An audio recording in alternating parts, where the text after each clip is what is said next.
पीपरा के पात पर पुलुंगिया डोले रे नाना दी, पुलुंगिया डोले रे नाना दी, ओइसे डोले जियारा हमार ए छोटी नाना दी, ओइसे डोले जियारा हमार ए छोटी नाना दी। पीपरा नमस्कार दोस्तों, जैसा कि आप जानते हैं कि नेहा सिंह अपने दर्शकों के लिए या अपने व्यूअर्स के लिए या यूं कहे अपने चाहने वालों के लिए बहुत सारा गाना गाई हैं और गाती रहती है। तो वैसे ही ये जो गाना अभी सुने हैं वो हम पूरा सुनाएंगे आपको, लेकिन उससे पहले हम आपको बता दें नेहा सिंह अपने फैंस के लिए हर दिन कुछ ना कुछ एक्टिविटी करती रहती है। तो अभी जो है नेहा सिंह अपने फैंस के लिए ये गाना लेकर आई है जो कि बहुत ही अच्छा लग रहा है दर्शकों को।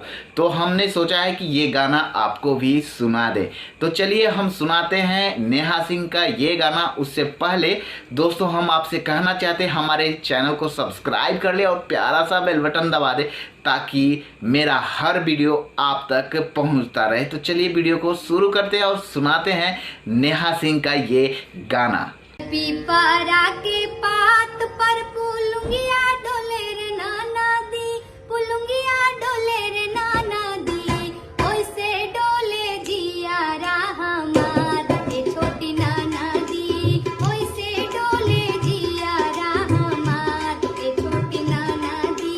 पीपरा के पात पर पुलुंगिया डोले रे नाना दी, पुलुंगिया डोले रे नाना दी, ओइसे डोले जियारा हमार ए छोटी नाना दी, ओइसे डोले जियारा हमार ए छोटी नाना